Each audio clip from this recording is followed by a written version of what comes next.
Have you ever thought about agriculture and you think it's a dirty man's job? Or you also thought about agriculture and you're like, I really want to make money from agriculture, but I really don't know how to do that. Then this is the right channel for you. All you have to do is to hit on the subscribe button, right? And sit and relax while I bring to you constant revelation on how profitable agriculture can be and what you need to do every step of the way. In today's video, I'm going to be talking about cucumber farming, right? We did cucumber farming not too long ago, and currently we are in week 4. I mean, tomorrow makes it 4 weeks since we started our cucumber journey. And mind you, this is the maiden edition, so this is like the first time I'm also doing it. But that being said, I'm carrying you along, telling you everything I am going through. We made some mistakes with something we tried before, which is tomato, and we're fixing it right now for the second season. If you've not seen my last video talking about soil preparation, right, then you should do that, right? It's the video before this if you go on my channel. So we are trying to fix all the mistakes we made with tomato farming, with the last batch of tomato farming, right? We rushed certain things, we prepared the soil wrong, we did poor soil preparation, we didn't carry out all the good agricultural practices. But again, the whole essence of farming is that, or business is that you learn on the journey. And also there is something I learned very profound, one profound thing I know. Before you delve into agriculture, it is important to note that it is cost effective, right? It is the financial implication is far reaching.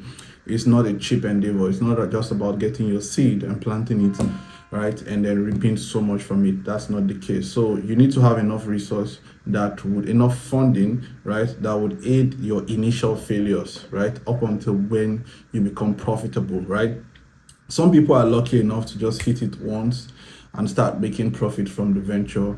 Some other people are not. But however, whilst I would really want you to hit it off and start making profit from the get-go, truth is that can be a trap in itself, right? It's like starting a YouTube channel and then your first or second, third video, you have like 100,000 views. You suddenly will think that's the way everything is going to be, and then eventually you start getting 50, 60 views and you get frustrated. It's the same way with agriculture. Sometimes starting up, that early failure can be a facade, can be a mirage, right? So such that you think this is how it's going to be. You relatively face zero or no challenges, which I'm not saying that, oh, go face challenges because it's the first time. That's not what I'm saying. Such that by the time you're continuing on your journey and you see because when you start, oftentimes you start small, right? So eventually you start scaling up. So you do not want your mistakes to come when you're scaling up. You want to make appropriate mistakes, or learn from all the little things you can learn from when you are still very much doing it conservatively, right? Not when you're doing 20 maybe you're doing 50 acres, 60 acres, whatever you're doing, cassava or the likes, and then you make significant mistakes and you're losing millions of naira, right? That's not the case. So that's one of the reasons why I have this channel. Prior to my starting of this journey, I was trying to get people who are starting different stages of farming so I can learn from them. But there was no such thing online. There were only people who have already established their farm, probably in their harvest stage, and then they make videos and tell you, oh, you can make so much money, but you don't tell us your process. So that's the gap I'm trying to fill with this channel. So we're in week 4 of our cucumber farming. 2 weeks ago, a few days ago, made it exactly 14 days. So in 14 days we used our fertilizer. Mind you, first thing we did was we applied our if you've follow me, the other videos I've done, you see how we are applying our manure rather before planting. After planting, the next thing is to of course make sure it has adequate water. But again, one thing, not a mistake per se, is a shortage of information. So we dug 3 wells. That's an update, right, on week 4, what is currently going on. We dug 3 wells. If you follow me very well, I've said that before.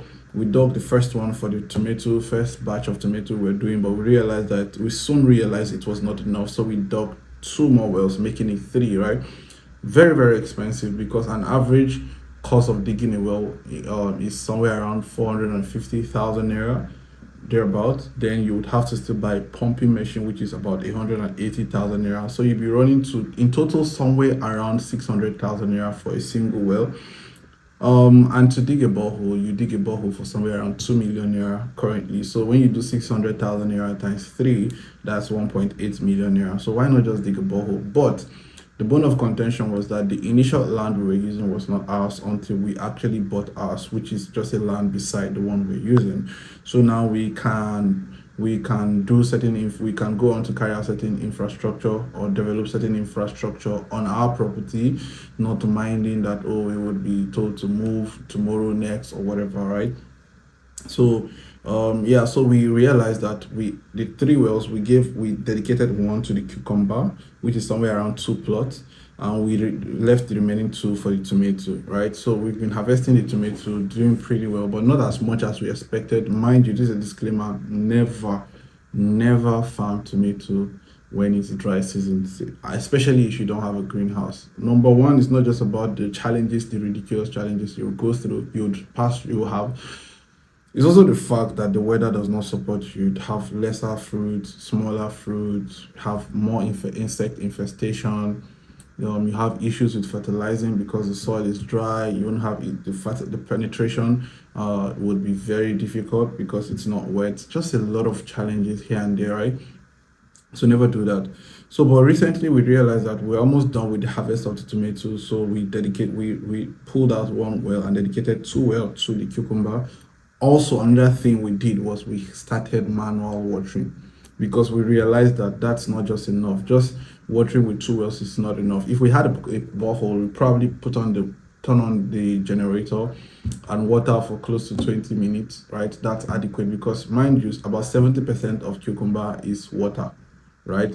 So if you don't have enough water, what does the seed feed on, right? It's simply a give and take something. So the water it has on the roots is what it pulls through its axiom, all of this transport system in the water, and feed that to the fruit that makes it swell, water and all that stuff. So less water, less cucumber yield. So we dedicated two well, and as also started manual watering of the well. Another thing we were able to do was that we currently are trying to finish harvesting of the tomato and dedicate the third well just to cucumber. Also, we're actually digging a borehole because the next batch of tomato we're about to do, we're about doing is somewhere around 3,000 stands of is it 3,000 stands now? No, 30,000 stands of tomato. That's what we're projecting to do next, and there is no way we can't even survive that with five wells. In fact, seven wells will not be enough to carry out that project. So very clearly we already know that we have to dig a borehole, right, to carry us through that project, which is it's a project for next month, and also for our subsequent cucumber farming, because that's what we're looking at, focusing on, progressively farming cucumber and all that stuff. But of course, we're looking forward to scaling, going forward to doing about 300,000 stands of tomato the following next year. But for now, this is what we're doing. So yeah, we need a well. So that's about the update I thought to bring to you. Another thing we're doing is that this is week 4, so we already started fertilizing. But one of the things we're doing, remember I mentioned that the challenge we had with tomato was that it was dry season. There was challenge with fertilizer penetration. So we realize that when we apply fertilizers on the soil, you come back 5 days later, 3 weeks, 2 weeks later, 3 weeks later, and the place is just white, meaning that the fertilizer itself did not really penetrate the soil. It's just really just there in the surface, right? And what you want to have is that it penetrates the soil down to the roots, such that the root can tap from the minerals, potassium, the micronutrients, potassium, nitrogen, phosphorus, all of those stuff. So of course we sprayed calcium. Another thing we've done with the cucumber is that we sprayed intermittently every 4 days. We spray insecticide, we spray fungicide, and we spray foliar fertilizer, because it's not just enough to spray fertilizer down the root, you have to spray fertilizer up there, right? So we sprayed foliar fertilizer as well. So this is done every 4 days. So if you sprayed foliar fertilizer on a Monday, Tuesday, Wednesday, Thursday, you're expected to repeat it. So on Tuesday, if you're spraying insecticide, Tuesday, Wednesday, Thursday, Friday, you're supposed to repeat it. If you're spraying fungicide on Wednesday, Thursday, Friday, Saturday, you're supposed to repeat your fungicide, right? So that's literally the circle, right? Like I said, carrying you through. Now, I'm going to be playing a video showing you a few clips here and there, what's currently in vogue, what we're doing with the farm. See you. So what we started doing here is our pegging. Remember, I mentioned to you some time ago that for cucumber, your pegging is usually horizontal, and one singular horizontal, and then vertical, right? So yeah, this is what you do. At this point in time, we have not done a lot of the pegging yet. We're just very much starting.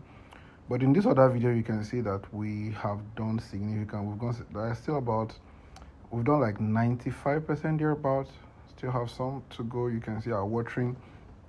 Now, if you watch very carefully, you would notice that um, the watering system. You can see very well that beneath every cucumber plant, you see that it looks very very wet, and in between the ridges or in between the plant, you see it's very dry because of course it's dry season and all that. So yeah, we're doing both manual watering and both the irrigation system. So irrigation system, we get to water morning and evening, and then the manual watering, we have somewhere around a water passage somewhere around the right side of this farm, so we get to scoop water from it. That's what this bowl you're currently seeing, there's water in it. That water is from that water outlet, so we get to scoop water from that outlet, and all that. So that was my staff showing me that we're getting some we're getting fruit already from the, it's already forming cucumber seed. It's flowering already. You can see that's a mini it's actually sprouting. So in another, let's say 1 week or 2 weeks, in another less than 10 days thereabout, we should start harvesting. Remember, I told you 6 weeks. This is week 4, and this is what the farm currently looks like. Now, it doesn't look the best because, like I said some time ago, our irrigation system was clogged because the pumping machine that was dropped in the well was dropped too deep, and it scarped both sand and dust and dirt into the irrigation system, hence clogging some parts. So when we planted, some seed on the ground were not getting water and hence died.